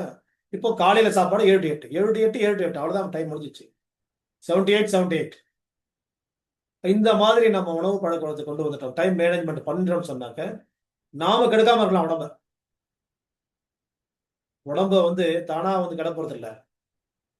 இன்னைக்கு கூட ஒரு பேஷண்ட் சொன்னாரு, இன்னைக்கு திடீர்னு தான் எனக்கு இந்த பிரச்சனைன்னு சொன்னாரு. நான் சொன்னேன், திடீர்னு பிரச்சனை அவங்களுக்கு கிடையாது. ரொம்ப நாள் பழக்கத்தினால இன்னைக்கு வந்து இது வெடிச்சு வெளியே வருது. விதை என்னைக்கோ போட்டீங்க, இன்னைக்கு தான் வந்து முளைக்குது. எதை போட்டோமோ அதான் முளைக்கும். அன்னைக்கு விதை போட்டீங்க, நீ சொல்ற முளைக்குது அப்படின்னு காலைல சொல்லி அனுப்பிச்சேன். வான் பண்ணல, இது வந்து தப்பு பண்றீங்க, பண்ணாதீங்கன்னு சொன்னேன். வேற ஒரு விஷயத்துக்காக சொன்னேன் அவருக்கு. இந்த இடத்துல அதை ஒரு கம்பேர் பண்றேன் நான் இன்னைக்கு நடந்த நிகழ்ச்சினால. அப்போ நம்ம சாப்பிட வேண்டிய நேரத்தை சாப்பிடாம விடுறோம், நிறைய பலவீனம் அடைஞ்சிடறோம், எனர்ஜி இல்லாம சோர்வடைஞ்சு போயிடுறோம். அதனால நம்ம வேலைகள் பாதிக்குது. இதனால வந்து நமக்கு வந்து கேஷ் ட்ரபிள் வருது. ஏன்? பொருளாதாரம் குறைஞ்சு போகுது. சரி, அதுக்கப்புறமா வந்து சாப்பிடக்கூடாத நேரத்தில் வயிறை ஃபில்லப் பண்றோம். இது ஜீரணக்க லேட் ஆகும். இதனால என்ன வருது? கேஸ் ட்ரபிள் வருது. ரெண்டுக்குமே நாம தான் பொறுப்பு. அது வந்து கேஸ் ட்ரபிளா இருந்தாலும் சரி, கேஸ் ட்ரபிளா இருந்தாலும் சரி, பொறுப்பு நம்ம கையில தான் இருக்குது. இந்த பொறுப்பை உணர்ந்தால் நம்ம வெற்றி அடையலாம். அப்போ அந்த இடத்துக்குள்ள நம்ம வரணும்னு சொன்னா, இந்த டைம் மேனேஜ்மெண்ட் என்ன சாப்பிடுறோன்றத பத்தி அப்புறம். நம்ம என்ன சாப்பிடுறோம்? வேணும். அது கேள்வி வேணாம் இப்போ. என்ன வேணாலும் சாப்பிடு. Idli, dosa, pongal, puri, vada, masala dosa, onion rava, plain rava, uttapam, onion uttapam, தக்காளி ஊத்தப்பம், மசாலா ஊத்தப்பம். அப்புறம் காளான் ஊத்தப்பம், பிரெட். பிரெட் எல்லாம் உணவே கிடையாது. பேக்கிங் ஃபுட், ரொட்டி, சப்பாத்தி, பூரி, பரோட்டா, இப்படி வெரைட்டிஸ் இருக்கு. உப்புமா இருக்குது, பொங்கல் இருக்கு, பாயசம் இருக்குது, சக்கரை பொங்கல் இருக்கு. எதை வேணாலும் சாப்பிடலாங்க. சாப்பாடு எதுன்றதை பத்தி 2ஆம் இடம் தான். 3ஆம் இடம் எங்கேயோ அது தூரமா இருக்குது. என்ன சாப்பிடுற கேள்வி அப்புறம். எப்ப சாப்பிடுறோம்? எப்ப சாப்பிடுறோம்? எப்ப சாப்பிடணுமோ அப்ப சாப்பிடணும். எப்ப சாப்பிடக்கூடாது அப்ப சாப்பிடக்கூடாது. அந்த இடத்துக்குள்ள நம்மளால எப்ப வர முடியுமோ அப்ப நாம வந்து நம்ம உடம்பு கெடுக்கலன்ற இடத்துக்குள்ள நம்ம வரோம்னு அர்த்தம். அப்ப எப்போ சீக்கிரமா சாப்பிட்டு சீக்கிரமா தூங்கி சீக்கிரமா எஞ்சி சீக்கிரமா சாப்பிடணும்ன்ற ஒரு வழக்கை நம்ம வந்து வாழ்க்கையின் பிடிமானமா கொண்டு வரணும். கட்டாயமாக்கப்பட வேண்டும் இது. சீக்கிரமா சாப்பிடணும். எப்போ? இரவு ஆரம்ப நிலையில், இரவினுடைய ஆரம்ப நிலையில் சாப்பிட்டு முடித்து விட வேண்டும். பசி இல்லாமல் இருக்குமானால் அந்த விடை கொடுத்தோம். Skip the food. ரொம்ப உடம்பு தொந்தரவா இருந்தா ஸ்கிப் 1 மீல் ஒரு டாக்டர் சொல்றாரு. அப்ப நிறுத்திடணும். இல்ல பசிக்குதா சீக்கிரமா சாப்பிட்டுடணும். அப்புறம் இப்ப சாப்பிட்டா நைட்டு பசிக்குமே அந்த கேள்வி தேவையில்லை. நைட்டு பசிச்சா பசிட்டு போகுது. பழக்கத்தை கொண்டு வாங்கமா இல்ல. சீக்கிரமா படுக்கணும். 9 to 5 8 மணி நேரம். 9 மணிக்கு படுத்தாகணும். எங்களால முடியாது. சரி 10 மணியா படுங்க இப்போதைக்கு. 10 மணிக்கு படுக்கலாம். 10 மணிக்கு படுக்கிற பழக்கம். தூக்கம் எப்பனா வரட்டும். நீங்க பெட்டுக்கு 10 மணிக்கு போயிடணும். 5 மணிக்கு எழுந்துச்சிடணும். அவ்வளவுதான். 5ன்றது வர 5:30. சூரிய உதயம் பார்த்துக்குங்க. அது காரணம் முன்னே எழுந்திரு. உதயத்திற்கு முன்பாக நாம் உதித்து விட வேண்டும். நாம தான் முதல்ல உதிக்கணும். நம்மளை பார்த்தா வந்து சூரியன் உதிக்கணும். அந்த நேரம் சரியான நேரம். இப்போ 3 வேளை சாப்பாடு சாப்பிட்டால் 8 மணி நேரம் நம்ம தூங்கணும். 8 மணி நேரம் தூங்குவதற்கான நேரமின்மையெல்லாம் இருந்துச்சுன்னு சொன்னா நம்ம 2 வேளை சாப்பாடு எடுத்துடலாம். அப்போ 6 மணி நேரம் தான் நான் தூங்க முடியும்னு சொன்னா 2 வேளை சாப்பாடு. 4 மணி நேரம் தான் என்னால் தூங்க முடியும்னு சொன்னால் 1 வேளை சாப்பாடு. 4 மணி நேரத்துக்கு குறைவா தான் எனக்கு தூங்குறதுக்கான நேரம் இருக்குது. எனக்கு உழைப்பு அதிகமாக தேவைப்படுது. ஓவர் டைம் பார்க்குறேன். இல்லை வீட்டில் ஃபங்க்ஷன் வச்சாச்சு. இல்லை வீட்டில் ஒரு சூழ்நிலைகள் இப்படி இருந்துட்டு இருக்குது. குறைவான நேரம் தான் நான் தூங்க முடியும்னு சொன்னா நீங்க go to the liquid food. நீர் ஆகாரங்களுக்குள்ள நீங்க போயிடுங்க. பட்டினிக்கு அடுத்தது நீராகாரங்கள். அப்ப நீர் சத்து வந்து குறையாம பார்த்துக்கும். உடம்பு டீஹைட்ரேட் ஆகாது. கூடுதலா வந்து அந்த எப்ப உடைக்க போகும்போது வேர்வை வெளியே வரும். எனர்ஜி லாஸ் ஆகும். அப்போ வந்து என்ன ஆகும்? பாடி டீஹைட்ரேட் ஆகும். அதுல இருந்து நம்ம சேஃப்டி பண்றதுக்கான உணவு வந்து நீர்த்த உணவுகள். குறைவான தூக்கம் தான் என்னால் தூங்க முடியும்னு சொன்னால் நீங்க நீர்த்த ஆகாரம் உங்களை போயிட்டீங்கன்னா நீங்க சேஃப்டியா இருக்கீங்க அர்த்தம். என்னால 6 மணி நேரம் தூங்க முடியுது. 2 வேளை சாப்பிடுங்க. காலை ஈவினிங் போதும். என்னால் 8 மணி நேரம் தூங்க முடியும் அப்படின்னு சொன்னால் 3 வேளை சாப்பிடுங்க. பழைய காலத்துல இந்த மாதிரி திடப்பொருள்கள் இட்லி, வடை, பாயசம் இதெல்லாம் எப்ப செய்வாங்க? அதே மாதிரி மசாலா பொருட்கள் பிரியாணி, சிக்கன், மட்டன் இந்த மாதிரி ஐட்டங்கள் எப்ப செய்வாங்க? விழா காலங்கள். விழா காலங்கள்ல ஏன்னா ஓய்வு இருக்கும். நமக்கு கூடுதலா சாப்பிட்டா கூடுதலா ஓய்வு எடுத்துக்குவோம். நம்ம ரிலாக்ஸா இருப்போம். மைண்ட் ரிலாக்ஸா இருக்கும். பாடி ரிலாக்ஸா இருக்கும். அப்போ கடினமான உணவுகளை ஜீரணிக்கக்கூடிய சக்தி உடம்பு கிடைக்கும். மற்ற நேரங்கள்ல நம்ம அலர்ட்டா இருப்போம். வேலை இருக்கும் நமக்கு. அது நேரங்களில் இதையும் உள்ள தள்ளி விட்டு நம்ம ஆர்ட்டை வேலை செய்ய வச்சுட்டு நம்ம பாட்டுல வந்து வேலை பார்த்துட்டு இருந்தோம் சொன்னா நம்ம உடம்பு சீக்கிரமா பலவீனம் அடைஞ்சிருவோம். ஏஜிங் சீக்கிரமா முதிர்ச்சி அடைஞ்சிருவோம். முதல்ல அதாவது சீக்கிரமா பலவீனம் அடைஞ்சிருவோம்னா யாருக்கும் ஒன்றும் பெரிய அக்கறை இல்லை. சீக்கிரமா வந்து ஏஜ் ஆன மாதிரி உங்களை தோற்றம் கிழத்தோற்றம் அடைஞ்சிருவீங்கன்னு சொன்னா உடனே அலர்ட் ஆயிடுறாங்க. அப்படியா? என்ன நடக்கும்? நரை விழுந்துரும், திரை விழுந்துரும், மூப்பு விழுந்துரும். நரைனா என்னது? Grey hair, premature grey hair. திரைனா என்னது? கண் பார்வை குறைபாடு, கேட்ராக்ட் வந்துச்சுங்க. அப்புறம் அடுத்தது மூப்பு. இப்பவே ஸ்கின் எல்லாம் வந்து அப்படி சுருக்கம் வந்துச்சு, கை காலெல்லாம் சுருக்கம் வந்துச்சு, எல்லாம் ஷ்ரிங்கேஜ், அதுக்கப்புறம் வந்து ஷிவரிங் வந்துச்சு, எல்லாமே நடுக்கமா இருக்குது. ஒரு கை கை ஒரு இப்படி ஒரு கரண்டி எடுக்க முடியல, ஒரு பேக் எடுக்க முடியல, ஒரு பேனா எடுக்க முடியல, ஒரு பை எடுக்க முடியல, இப்படி இப்படி ஆடுது, இப்படி ஆடுது அப்படின்னு சொல்லி நம்ம வரோம்னு சொன்னா, அதுக்கான காரணங்கள் எங்க இருக்குது? நம்ம தூக்கத்துக்கும் அந்த உணவுக்குமான பாலத்தை வந்து சரியாக நம்ம வந்து வகுத்து செயல்படவில்லை என்ற இடத்துக்குள்ள நம்ம வரணும். அப்பதான் அந்த காலத்துல உணவுகள்லாம் வந்து நல்ல திட உணவுகள், நல்ல ஒரு டேஸ்டியா, அது வந்து என்ன பண்றது, இந்த இந்த மாதிரி ஹைலி டெலிஷியஸ் அந்த மாதிரியான உணவுகள்லாம் எப்ப சாப்பிடுறாங்கன்னா, விழா காலங்களில் மட்டும் தான் சாப்பிட்டுக்கிறாங்க. மற்ற நேரங்கள்லாம் வந்து சாப்பிட்டது கிடையாது. இப்ப 24 மணி நேரம் கிடைக்காத நேரமே கிடையாது. அந்த காலத்து இட்லியே வந்து தீபாவளி தான் இட்லி, தோசை, கறி குழம்பு. இப்போ வந்து காலைல தோசை, மதியானம் தோசை, நைட் தோசை. இல்ல காலை நைட் தோசை, மதியானம் சோறு. அதே மாதிரி தான். நாங்கலாம் வந்து வருஷத்துக்கு 2 தடவ தான் பிரியாணி பார்த்துக்குறோம் ஒரு காலத்துல. அதே மாதிரி தான் வந்து நம்ம வந்து ட்ரெஸ் அந்த மாதிரி 2, 3 ட்ரெஸ் தான் ஒரு வருஷத்துக்கு. அதே மாதிரி வந்து இந்த மாதிரியான ஒரு உணவுலாம் வந்து ரம்ஜான், பக்ரீத். யாராவது கெஸ்ட் யாரும் வரமாட்றாங்கன்னு பார்த்துட்டு இருக்கோம். கெஸ்ட் வந்தா அந்த கோழி பிடிச்சு அறுத்துருவாங்க. எப்போ கெஸ்ட் வராங்க, யாராவது வரமாட்டாங்களா, மாமா வரமாட்டாங்க, பெரியப்பா வரமாட்டாங்க, சித்தப்பா வரமாட்டாங்களா, அப்படின்ட்டு பார்த்துட்டு இருப்போம்.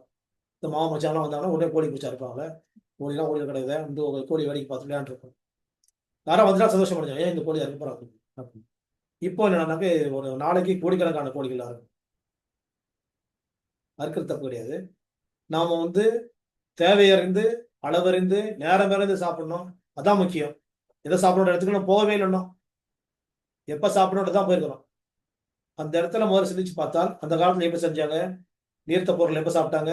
உழைப்பதற்கு முன் நீராகாரம், ஓய்வுக்கு முன் திட உணவு, ஓய்வெடுக்க முடியவில்லை என்றால் நீர்த்த உணவுகள். இதுதான் அந்த காலத்தில் நடந்த கான்செப்ட். நடந்தாங்க. ஆரோக்கியமாக இருந்தார்கள். ஆரோக்கியமான வாழ்க்கை வாழ்ந்தார்கள். மன ஆரோக்கியமும் உடல் ஆரோக்கியமும் சேர்ந்த வாழ்க்கையை அவர் வாழ்ந்தார்கள், வழிகாட்டி இருக்கின்றார்கள். அந்த வழிகாட்டுதலை நாம் ஏற்க மறந்து விட்டோம், தெரிந்து கொள்ள மறந்து விட்டோம். இன்னைக்கு நம்ம அதுக்குள்ள நுழைஞ்சிட்டோம். அந்த மாதிரி அந்த இடத்த நீங்க வந்து கண்டிப்பாக வந்து பயன்படுத்துறீங்கன்னு சொன்னா, நோய் எதிர்ப்பாற்றல் நமக்குள்ள அதிகமாகும். நமக்குள்ள வந்து சோர்வு குறையும், ஆற்றல் பெருகும். நம்மள வந்து நம்ம உடம்பு நாம கெடுக்காம இருப்போம். சிம்பிளா சொன்னா அவ்வளவுதான். நாம கெடுக்க வேணாம். நம்ம கெடுக்க வேணாம். அது தானே கெடுக்கட்டு போகுது. நம்ம கெடுக்க வேணாம். முதல்ல எங்க கெடுக்கிறோம்னா, இந்த அன்டைம்ல சாப்பிடுறது தான். அதே மாதிரி சாப்பிடாம இருக்கிறது.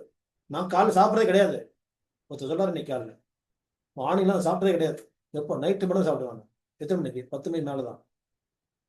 10 மணிக்கு மேல நான் 10 ரொட்டி பரோட்டாவோட சாப்பிடுவேன். நான் 1 சிக்கன் கூட சாப்பிடுவேன் நைட்ல. காலை எனக்கு பசியாது காலை. பிரேக்ஃபாஸ்ட் கிடையவே கிடையாது எனக்கு. லஞ்சுக்கு போறீங்களா? இல்ல 12 மணிக்கு பிரேக்ஃபாஸ்ட். அப்ப லஞ்ச் எப்போ?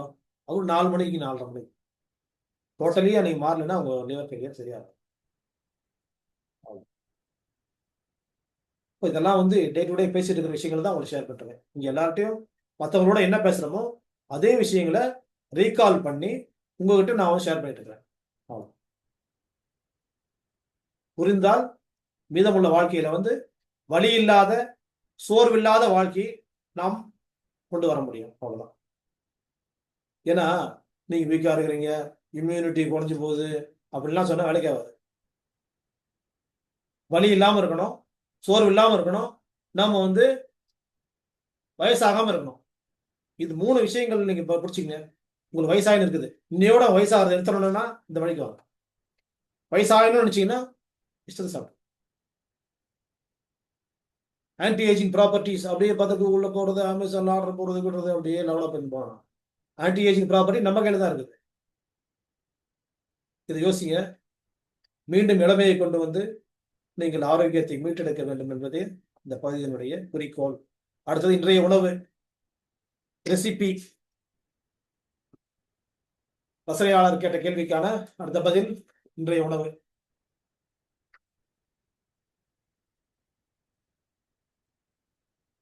என்னால வந்து பசி அடக்க முடியல, சாப்பிட்டுறேன். சாப்பிடலன்னா என்னால வந்து ஒண்ணுமே செய்ய முடியல, கஷ்டமா இருக்குது எனக்கு. சாப்பிட்டோம்னா ரொம்ப கஷ்டமா இருக்கு. இதுக்கு என்ன தீர்வுன்னு ஒருத்தர் கேட்டாரு. நானும் ஒன்னொன்னா சொல்லி சொல்லி சொல்லி சொல்லி பார்த்தேன். ரொம்ப நாளா எனக்கு சொல்ல முடியல. எனக்கு தெரிஞ்சதுதான், அவருக்கும் தெரிஞ்சதுதான், உங்களுக்கும் தெரிஞ்சதுதான். ஆனா என்னால சொல்ல முடியல. ஏன்னா டக்குன்னு வந்து அவ்வளவு மூளை வேலை செய்யல. மூளை வேலை செய்யணும்னா என்ன செய்யணும்? அதுக்கு ஒரு உணவு பொருள் சாப்பிடணும். அப்படி யோசிச்சேன். அப்படி யோசிச்சு ஒரு நாள் அப்புறம் வந்து கண்டுபிடிச்சேன். இந்த உணவுப் பொருள் அழகை அழகுபடுத்தக்கூடிய ஒரு வெஜிடபிள். யாரும் அழகில்லாதவங்க கிடையாது. அழகின் சிரிப்புல அதான் பேசிட்டு இருக்கோம் நம்ம டெய்லி. அழகானவர்களை இன்னும் அழகானவர்களாக மாற்றுவதற்கான அஸ்திவாரம் முதற்கொண்டு உச்சாணி கடை வரையிலும் கொண்டு செல்லக்கூடிய ஒரு அற்புதமான உணவு.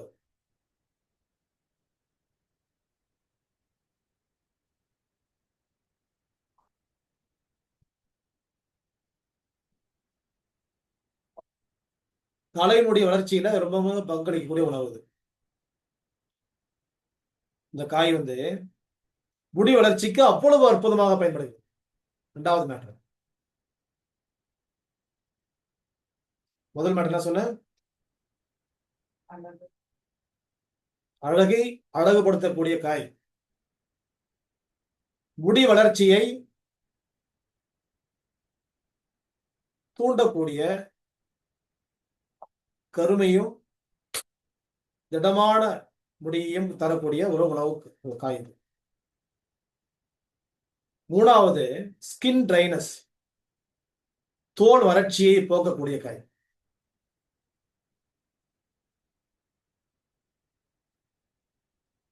நான்காவது குடல் சூட்டை தணிக்கக்கூடிய ஒரு காய்.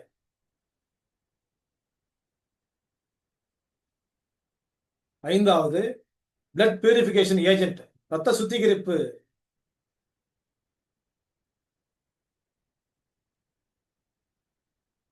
அப்படின்ற இடத்துல தன்னுடைய ஆளுமையை காட்டக்கூடிய ஒரு காய் இது.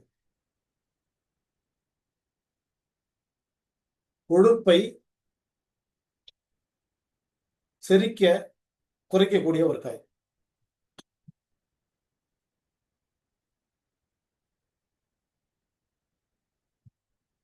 செரிமானத்தை பேலன்ஸ் ஸ்டேட்ல கொண்டாந்து நிறுத்தக்கூடிய ஒரு காய்.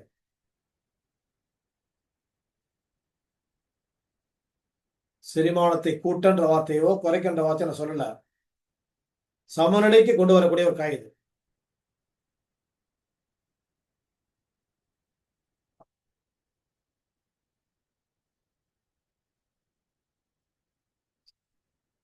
இது டயபெட்டிக் மேனேஜ்மெண்ட்லயும் ஒர்க் பண்ணுது.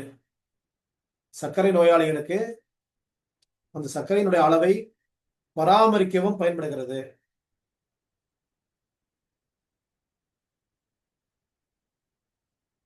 அதே மாதிரி எடை கூட்டவும் குறைக்கவும் சமநிலைப்படுத்தவும் பயன்படுகிறது. வெயிட் பேலன்சிங்,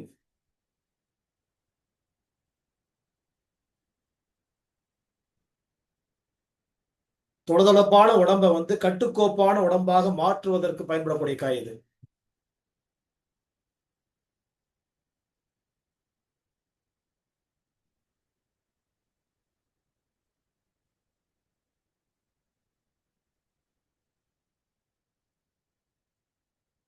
கல்லீரலுக்கு ஆற்றலை தரக்கூடிய ஒரு காய் லிவர்.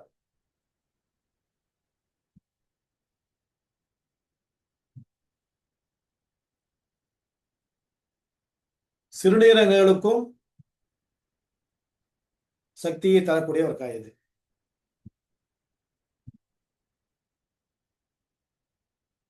இதுல ஒவ்வாமை அப்படின்னு சொல்லக்கூடிய ஆன்டி அலர்ஜிக் ப்ராப்பர்ட்டிஸ் இருக்கக்கூடிய ஒரு காய்.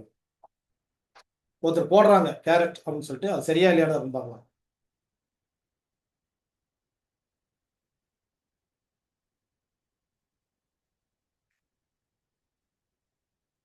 இப்படி பல சிக்கலை தீர்க்கக்கூடிய இந்த காய்க்கு மலச்சிக்கலையும் தீர்க்கக்கூடிய ஒரு ஆற்றல் இருக்கிறது.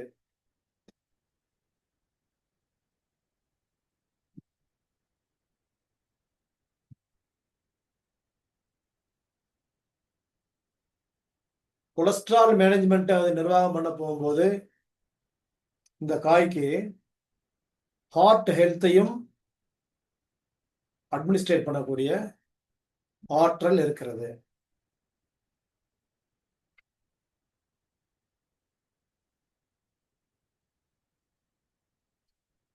வெயிட் குறைக்கணும்னு சொல்றவங்களுக்கு வந்து இந்த காய் எடுக்க போகும்போது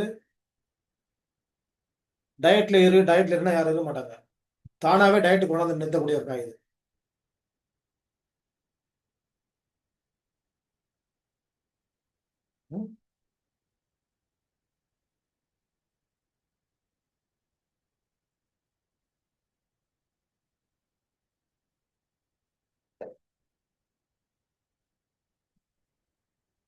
பற்களுக்கும் ஈறுகளுக்கும் உறுதியை தரக்கூடிய ஒரு காய் இது.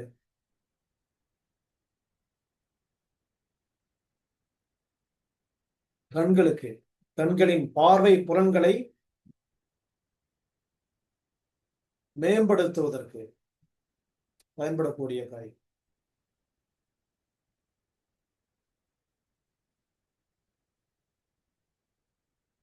வைரஸ், பாக்டீரியா அப்படின்னு சொல்லக்கூடிய அது மாதிரியான தொற்றுநோய் எதிர்ப்பில் இந்த காய் ரொம்ப முக்கிய இடம் பெறுகிறது.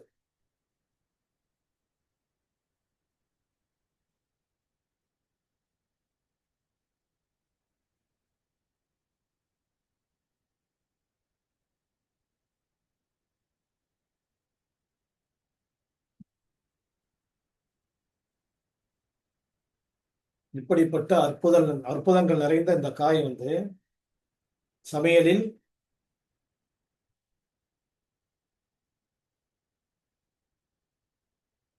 சாம்பார் தவிர எல்லாத்திலையும் பயன்படுது.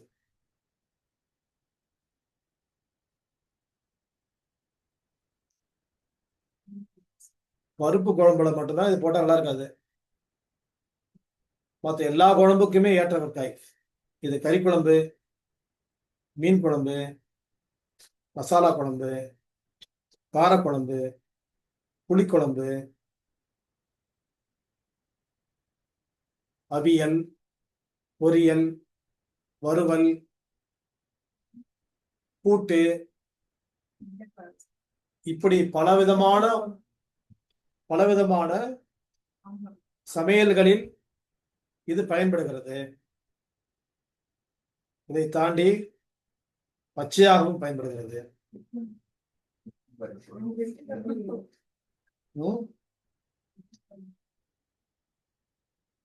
சமையல்ல வந்து பச்சையா செய்யக்கூடிய பச்சடிகள்ல இது சேர்க்கலாம், சட்னி வகைகள்ல சேர்க்கலாம்.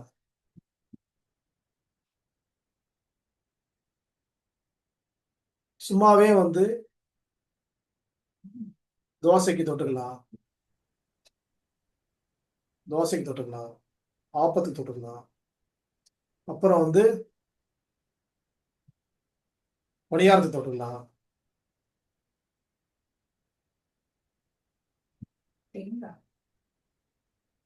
இது பால் பிழிந்து சோறு போட்டு சாப்பிடலாம்.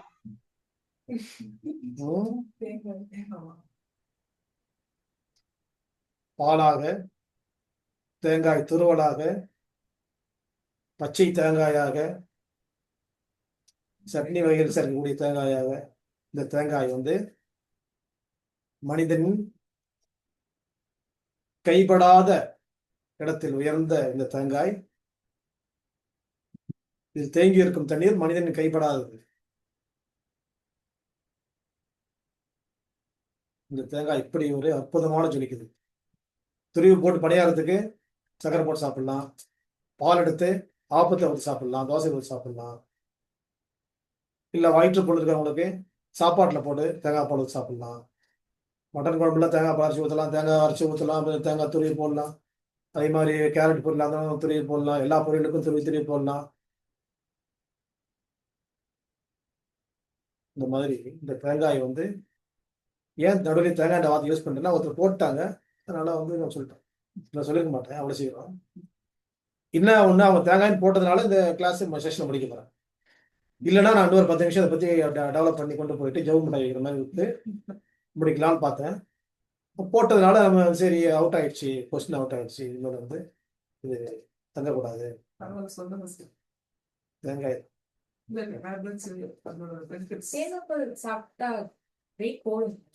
தேங்காய் பால் சாப்பிட்டா வெயிட் போடுமான்ற கேள்வி ஒருத்தர் கேட்கறாங்க. வெயிட் போடும். ஆமா. ஏன்னா வெயிட் மேனேஜ்மெண்ட்ல வந்து வெயிட் குறைக்க பயன்படுத்துறது எது? தேங்காயில் உள்ள நார் சத்து. நீ புழிஞ்சு அந்த நாரை எடுத்துக்கிட்டு வெறும் பாலை யூஸ் பண்ணா வெயிட் போட தான் செய்யும். அந்த அப்படி தேங்காயை முழுசா சாப்பிட போகும்போது, அது சமைக்காம சாப்பிட போகும்போது வெயிட் மேனேஜ்மெண்ட்ல வெயிட் ரிடக்ஷன் உடம்பு வந்து கச்சிதமா கொண்டு வரும். ஷேப்பையும் பண்ணும், வெயிட்டையும் குறைக்கும். அதிகமான பசியை குறைக்கும். வயிற்று புல் அதிகமான பசி இருக்கும் அல்சர்ல, அதுல வந்து குறைக்கும். அதே மாதிரி சாப்பிட பசி இல்லாதப்போ வந்து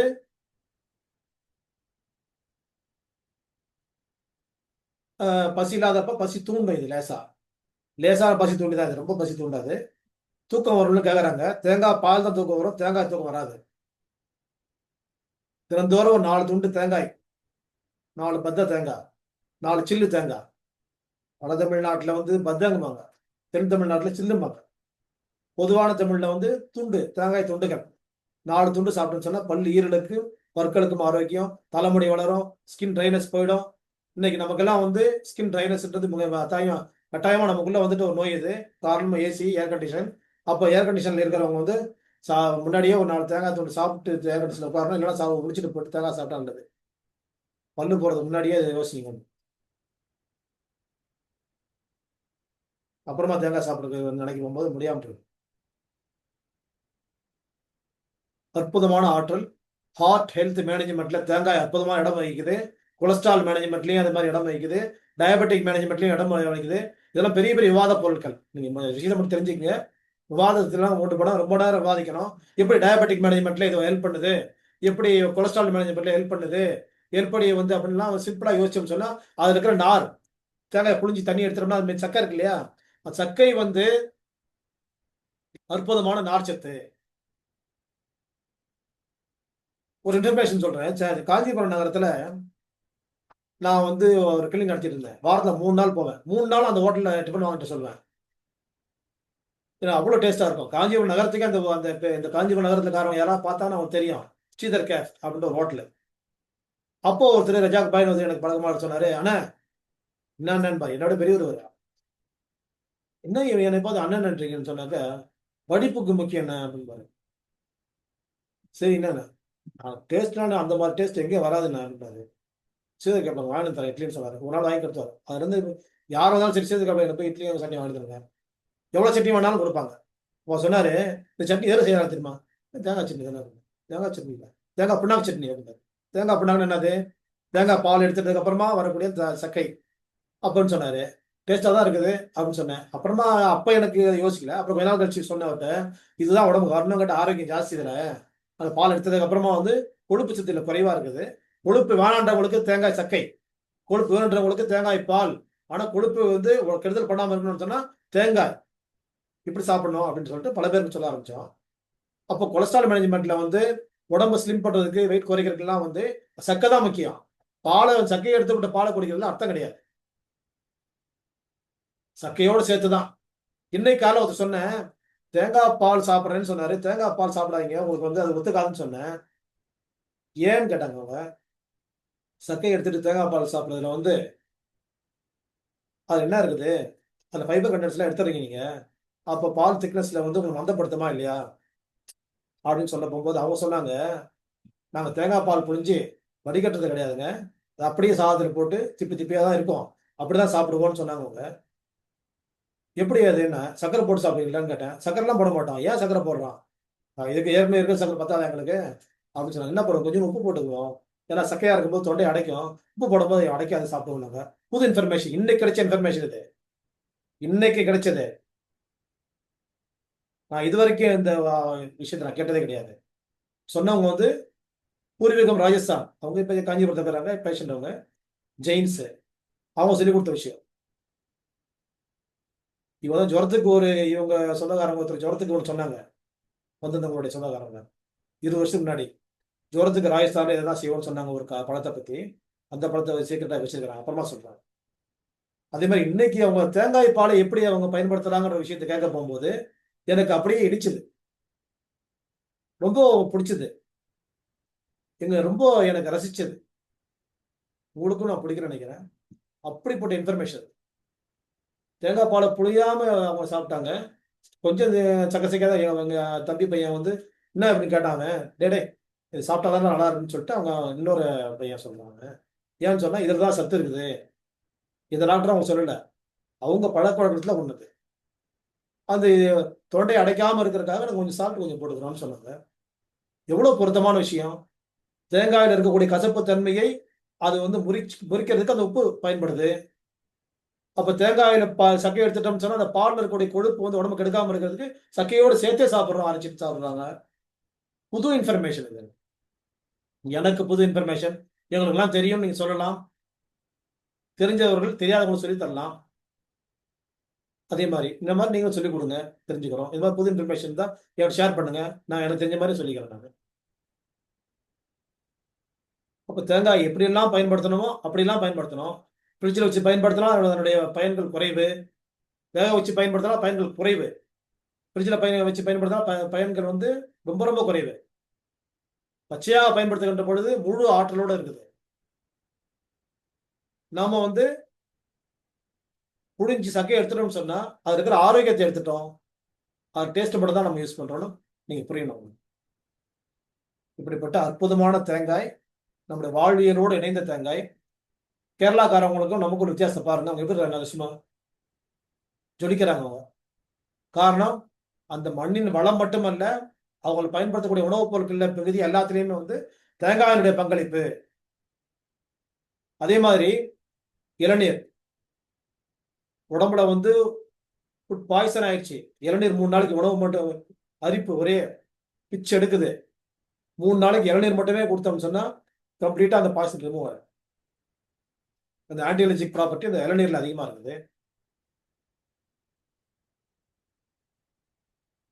அந்த வழுக்கு இல்லாத தேங்காய் சாப்பிட்றது ஒரு பெனிஃபிட்.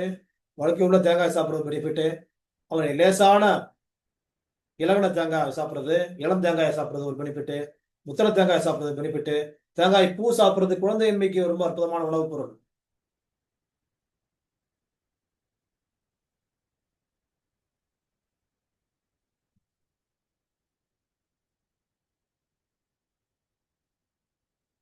தேங்காய் நாரில் படுக்க வச்சு நம்ம வந்து பெட் போட்டு செஞ்சு படுத்தோம்னா அதுவும் நமக்கு உடம்பு ஆரோக்கியத்தை மேம்படுத்துது. இப்படி தேங்காயை வந்து நம்ம தினந்தோறும் பயன்படக்கூடிய உணவுப் பொருள் தான். நம்ம யாரும் வந்து டெய்லி பயன்படுத்துன்னு சொல்ல வேண்டியதில்லை. நம்ம எப்படியாவது வாரத்தில் ஒரு 5 நாள் தேங்காயோட பயன்பாடு நம்ம இருக்க தான் செய்யுது. அதை இன்னும் நம்ம வந்து எப்படி இன்னும் பயனுள்ளதா நம்ம மாற்றி பயன்படுத்தணுன்றது ஒன்றும் இல்லை. ஃப்ரிட்ஜில் வைக்காம யூஸ் பண்ணா பெனிஃபிட் தான். அவ்வளோதான். புழிஞ்சு இப்போ இன்னைக்கு சொன்ன இன்ஃபர்மேஷன் வந்து புழிஞ்சு சக்கையும் அதிலேயே வந்து கலந்து சாப்பிட முடியுமான்னு ட்ரை பண்ணி பாருங்க. இன்னும் சத்து அதில் ஆரோக்கியம் ஜாஸ்தியாக. ஸ்கின் டிசீஸ்க்கு நல்லது.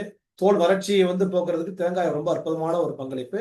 தோல் நோய்களுக்கு இளநீர் ரொம்ப நல்ல பங்களிப்பு. அதனுடைய பங்களிப்பு அதிகம்.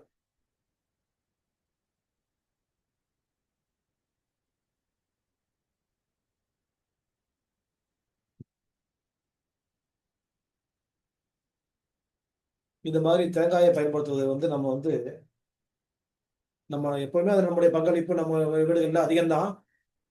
இன்னும் நம்ம ஆர்வத்தோட இன்னும் கவனத்தோட செய்யணும். ஏன்னா நம்ம ஒரு விஷயம் தெரிஞ்சதுக்கு அப்புறமா வந்து நமக்கு ஆர்வங்கள் கூடும். இப்ப தேங்காய் வந்து மற்ற ரெசிபியை விட தேங்காய் நம்ம செஞ்சு சாப்பிடலாமே அப்படின்ற இடத்துக்கு நம்ம வந்து நம்மளை மாத்திக்கிறதுக்கான வாய்ப்பாக இதை நீங்க பயன்படுத்திக் கொள்ள வேண்டும். இப்ப நான் சொன்னேன் தேங்காய் வந்து சாம்பாரை தவிர எதுவும் போடுறது இல்லைன்ட்டு. சாம்பார்ல யாரும் போடுறாங்கன்னு எனக்கு தெரியாது. எனக்கு யோசிக்க தெரியல எனக்கு. அப்ப ஏதாவது இருந்துச்சுன்னா சொல்லுங்க. சாம்பார்லயும் போடலான்ற வார்த்தை நெக்ஸ்ட் சேர்த்துக்கணும். போடுவாங்க சார். போடுவாங்க. அரைச்சு போடுவாங்க சார். நாங்க யூஸ் பண்ணுவோம். பட் நிறைய ஹிந்துஸ் போடுவாங்க சார். சாம்பார்ல தேங்காய் போடுறாங்கன்றது ஒரு ஸ்டூடெண்ட் சொல்றாங்க. யூஸ் பண்ணுவாங்க. பார்ப்போம். தேங்காய் ரெண்டு ரெசிபி இருந்தா சொல்லுங்க. தேங்காய் இன்னொரு நாளைக்கு பேசுவோம். இப்படி வந்து ஒவ்வொரு வாரமும் உணவுப் பொருளை பயன்படுத்திட்டே வர போகும்போது இன்றைய உணவுப் பொருள் வந்து ரொம்ப அற்புதமான உணவு. இதோட நிறம் இருக்க வெள்ளை இருக்கு இல்லையா, வெள்ளை இருக்கு போகும்போது அது நோய் எதிர்ப்பாற்றல் அதிகமாக நமக்கு உடம்புல சேரக்கூடியது நமக்கு எப்பவுமே ஒயிட் கலர் அதுல வந்து என்ன இருக்கும், ஆக்சிஜன் ஜாஸ்தியா இருக்குது. வெள்ளை நிறத்துல ஆக்சிஜன் இருக்கு எப்பவுமே. கருப்பு நிறம் கார்பன் டை ஆக்சைடு சேர்த்து. அப்போ அந்த மாதிரி ஒயிட் வுட் அப்படின்னு நான் ஒரு பேர் வச்சிருந்தேன். ஒரு 10 வருஷம் முன்னாடி, இந்த 5 வருஷம் முன்னாடி தெரியல, ஃபேஸ்புக்கில் நான் ஒயிட் வுட்னு ஒரு தலைப்பில் போட்டுக்கிறேன் கோகனட் பற்றி.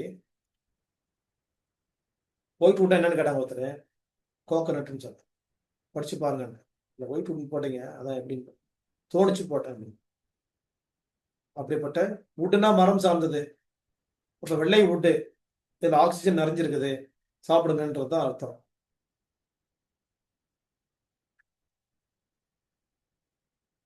சுவாச பிரச்சனை கூட, ஆஸ்மா கம்ப்ளைண்ட்ல கூட இந்த தேங்காயோட பங்களிப்பு நல்லா இருக்குது. இப்போ லங் கெப்பாசிட்டி இன்க்ரீஸ் பண்ணுறது, இது எல்லாரும் இந்த இன்ஃபர்மேஷனை சொல்ல வருது. யோசிக்க போகும்போது சொல்கிறேன், தேங்காய் வந்து அப்படியே வந்து கதகதப்பாக சூடு போகும்போது வீசிங் கம்ப்ளைண்ட் கம்மியாகும். இது மாதிரி ஆஸ்மா பேஷண்ட்டுக்குலாம் ரொம்ப வருஷம் இதெல்லாம் கொடுத்துருக்குறோம். நாங்கள் கொடுத்து அதை பயன்படுத்தி பார்த்துருக்கோம். நைட்டில் வந்து ரொம்ப சில்னஸ் தாங்காமல் மூச்சு தண்ண போகும்போது அவங்களுக்கு வந்து தேங்காயை சாப்பிட சொல்லியிருக்கோம். அப்போ தேங்காய் இப்போ நைட்டு சாப்பிட முடியலன்னு சொல்லும்போது பகலில் சாப்பிட வச்சோம். தேங்காய் பால் சாப்பிட்டு பார்க்கும்போது கஷ்டம் கூடிடுச்சு. அப்புறம் வித்ரா பண்ணிட்டோம், தேங்காய் பால்லாம் சாப்பிடக்கூடாதுங்க. பகலில் தேங்காய் பால் சாப்பிட்டு பழக்கம் பண்ணிட்டே வாங்கன்னு சொல்லும்போது அந்த நேரத்துக்கு பயன்படாத அந்த தேங்காய் அடுத்தடுத்த நேரங்களில் அவருடைய கஷ்டங்களை குறைப்பதற்கு பயன்பட்டதுன்றது இன்னொரு கூடுதலான செய்தி. உங்களுக்கு வருகின்ற கல்வி அனைத்தும் ஆசிரியர் பெருமக்களுக்கானது. அவர்களுக்கான பிரார்த்தனையோடு நிறைவு செய்கின்றேன். நன்றி அன்புக்குரியவர்களே.